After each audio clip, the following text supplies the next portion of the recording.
That guy is just cooler than the other side of the pillow, man. He's a good guy. Alright, so thank you for coming to C-Squared, everybody. We're so incredibly happy to have all of you guys here. For those of you that don't know, the tagline with C-Squared is College Hangout Meets Jesus. And so we have some some regular artists just kind of come in and just kind of hang out for a little while. Then I teach really, really quick, and then we have a worship leader come up. And so for those of you who didn't know and you were like, whoa, whoa, whoa, I just came here for the music, you've tricked me. No, we don't want anybody to feel weird or anything like that. If you didn't know what that was, nobody's going to look at you weird if you were to leave. But for those of you that are here, we're so incredibly happy to see you guys today. That foot pedal thing is just cool, dude. I was just like, your voice started going, but your lips weren't moving, and I was just like, what's going on? But anyways, so, alright, so, to kind of preface what I'm talking about today, preface is in the beginning, right? Alright, so, I got a call from a guy. See, I planned on somebody else teaching today, and we've kind of planned that for like a week, and I'm not going to lie, I felt really good about not having to really contribute much today. And then I got a call about an hour ago, and he was like, I can't come. And I was like, really? All right. And he was like, well, you better put in plan B. And I was like, there is no plan B. And so about an hour ago, I just started kind of going, okay, God, what do you want me to talk about? So we just started putting stuff together. And we're about to introduce something new here at C-Squared. So I wanted to kind of spend this time to kind of talk about what it is that we do here at C-Squared. What is it that C-Squared is about? And C-Squared is all about value, helping people see how valuable God sees them. And the way that we do that, I think, is that we help people try to establish their identity in God. I think too many people kind of go through life not feeling valuable at all. You know, so a lot of you can probably relate to this when you were in high school. There was always that girl, and she dated that guy that you were like, why are you dating him? So like, you know, maybe he was abusive, maybe he was just a total jerk. And he always treated her wrong, but she wouldn't break up with him, and nobody knew why. And most of the time, the reason is she draws value from that guy. There's something deep in her that just kind of says, man, I'm not good enough, or I'm not valuable enough, or I'm not enough. And she draws value from this guy. And so no matter what, she won't break up with him no matter what happens, because she would have to let go of that thing that makes her feel valuable. And if you really go deep into it, let's go into his psyche. The reason he does these things to her is because he doesn't feel very valuable at his core either. It almost makes him feel fulfilled to not only have her, but to be able to control her. We all saw this all the time, and it's all because of a value issue most of the time. And so if we were to actually go into people's lives and make them feel valuable, we change the whole equation. We change the entire equation. And I believe that God sees all of us as incredibly, incredibly valuable people, and incredibly, incredibly valuable to the kingdom of God. But not necessarily in a way that we always see ourselves as valuable, or the way everybody else is going to judge value. I brought in this picture of an event. This is a flyer from an event that we did a long time ago, like a year or two. And this is one of the first events I ever did. I knew since I was like 17 that I felt like God was calling me into ministry. So I was like, okay, cool. I'm gonna do ministry. And I keep going from place to place to place to place, volunteering and working and applying and doing all these things. And nobody was really giving me much of a shot, no matter really where I went. And so I got together with this college group that wasn't really doing much. They were really kind of struggling and trying to figure out what it was that they were going to do. And I said, if you give me one event, give me your facility for one night, let me put together one event, I'll try and bring the house down, and I'll show you all the stuff that I can do. So I decided to do this event, which was our night of art music. And so I started going around town, and I started going to different businesses looking for food and getting all these donations. I went to different artists, and I got bands and comedians and hip-hop dancers and people who made sculptures and paintings and all these different things. And I said, okay, we're going to bring them all together to this event. We're going to do all the food and the art and all this great stuff that night. And we have this big, huge blowout and all this great stuff. There was more food than anybody knew what to do with. We had all these artists. People started writing checks to the church because they were like, oh my gosh, I can't believe that a church would support the arts like this, and they're doing all this great stuff. And you know, we had this cool little deal going on, but man, on the inside I felt completely and totally hollow. Because the whole reason I did this event was to try and advance myself. I did it all for me. I didn't do any of it for God. And we went through this whole event, and I did all these things, and I worked so hard, and I pushed, and I pushed, and I pushed, and I tried to do something that would bring me fulfillment. And at the end of the day, I was just completely and totally empty because I hadn't done anything for God. I was just trying to do something for me. And I think that's where we end up a lot of the time in life, is we work so hard to try and do something that brings us value, something that brings us fulfillment.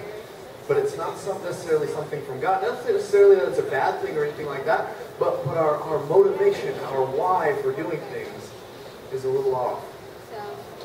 And so I kept this picture and I framed it and I put it on my wall. Originally I was going to have like my wall of accomplishments, and it was going to be like my shrine to me. And I put up that one, and I was like, man, I can't do another one, because that event has absolutely killed me. We did all this work, we did all these different things, and man, it meant nothing at the end of the day. And I have to keep this poster as a reminder to never do that again. Not that I always am successful at that, but so the point that we try and make here at C Squared is that God sees you as incredibly valuable, and if you want to feel valuable to yourself, start trying to see what God's doing in your life, and when God starts using you, man, that sets things off like nothing else. When we first started C Squared, we started on Saturday nights, which, if anybody knows, for college ministry is a bad idea. We were Saturday nights right here in the 1 o'clock lounge, and man, it was it was something. It was me, my old girlfriend running the projector. I had my mother on the camera, and I brought one guy who didn't have any friends, and so he just was like, hey, if you'll give me a ride, then I'll come. And I was like, okay. And so, I mean, we were working so hard all week. And then finally, here's Saturday, and it's all going to pay off. And all my work is going to finally mean something, and we get it all, and there's nobody here. Nobody here. And whenever you do ministry, the very first question that anybody ever asks, is, how are the numbers? What are the numbers doing? From your senior pastor to your grandmother, how are the numbers? How many people are there? How many people you got, Jake? What's going on? And every week I had to say, man, there's nobody here. And I felt like an absolute failure, because to everybody else's standards, I wasn't valuable. Well, we had an artist come one week, and she had actually brought in a couple of people with her. She had some fans and kind of had this little entourage, and she played her music, and then I spoke for a little bit. It wasn't anything all that crazy. The whole thesis of the message was roll the dice and try Jesus. That was it. And this girl kind of goes, well, I could do that. She comes up to me later and she goes, man, that was exactly what I needed to hear. And I was like, well, that's really cool. You know, I give her a hug, and we just kind of go about our way. I didn't really think much of it. Well, several months later, she kind of came back sporadically to C Squared. And she came back to me one time and said, Jake, because of that first time that I came to C Squared, I am now following Jesus. And I didn't know that. I had no clue. And I was like, wait a minute. Because all we were trying to do was just do whatever God was telling us to do. I was at a conference, and I heard T.D. Jakes say that people will marry and marry based off of what you say. They don't need any more of you. They need more of God. And you need to get a word from God and hear what God's saying in your life, and then say that. And so that's what we were trying to do. That's why, even when I think it was ridiculous, like roll the dice and try Jesus, I didn't think that was anything remarkable. I just felt like that was what God was trying to get me to say. And it changed this girl's eternity. Now, to everybody else, I was failing. To my grandmother, to my pastor, to all the people in my life, I was failing. But to God, I was succeeding with flying colors, because we changed this girl's eternity. Because I was doing what God had called me to do in my life. And when you realize that God is using you, and that you are valuable to God, and that you have a place in the kingdom of heaven, oh my gosh. That God looks at you and says, that one I'm going to use to change the world. Oh man, that changes everything. And pretty soon, it doesn't matter what everybody else starts to think of you, it matters what God thinks of you, because that brings you a sense of fulfillment that nothing else can. So I said, man, this is what C Squared has got to be about. And here's what's really, really awesome, is I felt like I was valuable to God, because He used me. When I finally said, okay, God, what do you want me to do? Instead of trying to do my own thing, like at this event, I said, God, what do you want to do? And He used us to change this girl's eternity. But the really cool thing was, God created a group of students, and He organized them in a certain way, and He trained them up, and He taught them all these things, and He gave them the 1 o'clock lounge, and He did all of this stuff just so that one girl could be affected. Because she was incredibly valuable to Him. Because God wanted all of these things to happen so that she could be affected. And she's gone on to help so many people. It's crazy. She'll send me all these emails and all these things from all the people she's helping, and the charity work she's doing, and the thoughts going on in her head. And then she's a rock star. And God worked all these things to try and help her, because because she was incredibly valuable to him. And when we start doing what God's calling us to do, that's when we start finding our value. And so every week we try and learn more about God and dive into what God's saying so that we can help people form their identity in God. When people ask you, who are you? You don't have to say, well, I do this, or I have this, or I am this. Because when you don't have those things, you don't feel very valuable. But when the answer to who are you is, I'm a child of God, it changes things. Now, I do want to say this. I thought for a while that if my value wasn't God, I couldn't consider anything else valuable. And so I was like, well, okay, money's not going to bring me fulfillment, so I better just be cool not having any. And you know, people around me aren't going to bring me, you know, the fulfillment, and I don't want to put them above God, so I don't need to care about them. I just got to care about God. And the thing is we can't put those things above God, but we can certainly still care about them, and they can still certainly be good. They can't be where we get our value from. God needs to be our source and above them all, but God can bless us with these things. Zig Ziglar said, money won't bring you happiness, which of course is totally true. But then he goes on to say, hey, if you have a headache but you can't afford the Tylenol. And so that's why we would help people learn to be successful and help them to get money. Ziglar was a guy in business and Jesus and stuff. And so we can care about these things, but that's not where we gather our value. Everybody in college, man, we're looking for that thing that makes us us. Who am I? What defines me? Is it going to be this career, or am I going to make this money, or do this, or do this, or do this? And what we're saying here in C-Squared is it's God.